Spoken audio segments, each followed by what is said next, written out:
আপনারা এগুলো মানেন কিনা জানি না, সরস্বতী পূজার আগে অনেকে বলে কুল খেতে নেই, এটা কি ঠিক? হ্যাঁ, কি বলেন আস্তে, এটা কি ঠিক? কুল খেলে কি হয় না? বিদ্যা হয় না, মানে পরীক্ষায় ফেল করবে। মানে ছোটবেলায় তো আমি সেটাই ভাবতাম বোধহয়। ছোটবেলায় যেতাম সুন্দর করে সেজে গুজে স্নান করে সকালবেলা, মানে অন্যদিন শীতকালে স্নান করি না, ওই দিনটা করি। কোন দিন বলুন তো? হ্যাঁ, সরস্বতী পূজা। এই সরস্বতী পূজার দিনে এই ভক্ত রঘুনন্দন জন্মগ্রহণ করেছে, ওই জন্যই তো লীলাটাকে করলাম বাবা, যেহেতু সামনেই সরস্বতী পূজা। আচ্ছা মায়েরা, এই সরস্বতী পূজা এখন দেখুন আমরা দেশে দেশে গ্রামে গ্রামে করি, নিজের বাড়িতেও অনেকে করেন, কিন্তু সরস্বতী পূজা প্রথম ব্রহ্মা, হ্যাঁ ব্রহ্মাই প্রথম সরস্বতী পূজাটা করেছিল। ও মায়েরা, আচ্ছা আপনারা এগুলো মানেন কিনা জানি না, সরস্বতী পূজার আগে অনেকে বলে কুল খেতে নেই, এটা কি ঠিক? হ্যাঁ, কি বলেন আস্তে, এটা কি ঠিক? কুল খেলে কি হয় না? বিদ্যা হয় না, মানে পরীক্ষায় ফেল করবে। মানে ছোটবেলায় তো আমি সেটাই ভাবতাম বোধহয়। আমরা সবাই যাই না কুলটা, মানে কুল তো টক জিনিস, একটু লোভ লাগতো। এখন যেমন ও মায়েরা, এখন যেমন গানের ভয়ে বাবা, গানের জন্য গলার নষ্টের ভয়ে না হয় খাই না, কিন্তু ছোটবেলায় তো সবাই এটাই বলতো, এই কুল খাবি না। মা বাবারা কি জানতো যে সরস্বতী পূজার আগে কুলটা তো কষ, ওটা খেলে ক্ষতি হবে। আমাদেরকে শেখাতো কি সরস্বতী পূজার আগে খবরদার কুল খাবি না, খেলে তো পরীক্ষায় ফেল করবি, এটা হতো মায়েরা। তবে এটা কিন্তু পুরোটা মিথ্যে নয়।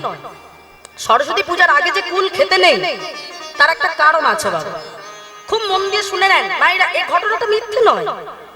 একবার মহামুনি ব্যাসদেব তিনি একবার মা সরস্বতী মানে বাগদেবীকে পাওয়ার জন্য, তার কৃপা পাওয়ার জন্য তিনি একবার তপস্যা করেছিলেন। আর ঠিক ওই তপস্যার পূর্বে যে স্থানে বসে তপস্যাটা করছিলেন, হঠাৎ এমন সময় দৈববাণী হলো কি, যেখানে বসে তপস্যাটা করছিলেন মহামুনি ব্যাসদেব, ওইখানে একটা কুলের বীজ, ও মায়েরা মানে কুলের দানা আর কি, কুলের বীজকে সামনে রেখে শর্ত দেওয়া হলো যে দেখো ব্যাসদেব, তুমি যে তপস্যা করছো তুমি আমাকে সেদিন পাবে। এই কুলের বীজটা অঙ্কুরিত হয়ে যেদিন একটি চারা গাছ হবে, চারা গাছ থেকে একটি বড় গাছ হবে, এবং বড় গাছে যেদিন ফুল থেকে নতুন কুল আসবে, এবং সেই কুলটা পেকে যেদিন তোমার মাথায় পতিত হবে, তুমি মনে করবে সেই দিন একমাত্র তোমার তপস্যা পূর্ণ হয়েছে, বা মা বাগদেবী মানে মা সরস্বতী তিনি সন্তুষ্ট হয়েছেন। সেই কথা মতো এবার তপস্যা শুরু করেছে মায়েরা, তপস্যা করছে। তপস্যা বহু বছর কেটে গেল, দেখলো সেই কুলের বীজ অঙ্কুরিত হয়ে চারা গাছ, চারা গাছ থেকে বড় গাছ হয়ে গেল, আর বড় গাছের ফুল থেকে নতুন কুল এসে সেই কুল পেকে একদিন ব্যাসদেবের মাথায় পতিত হলো। আর যেই পতিত হয়েছে, ব্যাসদেব ভাবলেন তাহলে নিশ্চয়ই সরস্বতী দেবী তিনি সন্তুষ্ট হয়েছেন বা আমার তপস্যা পূর্ণ হয়েছে। তা যেই না তাকালেন দেখলেন হ্যাঁ সত্যি তাই।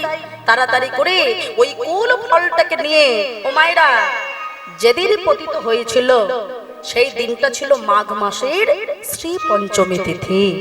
হ্যাঁ, যখনই কি করলেন, ওই প্রথম কুলটাকে নিয়ে মা সরস্বতীর চরণে দিয়ে তাকে নিবেদন করে, তার অর্চনা করে, বন্দনা করে তিনি তপস্যা শুরু করেছিলেন, ব্রহ্মসূত্র রচনা শুরু করেছিলেন।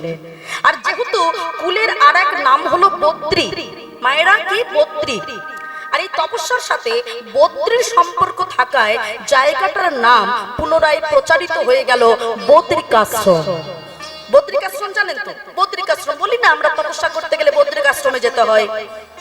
এই যে বদ্রিকাশ্রম, এখান থেকেই সূচনাটা হয়ে গেল।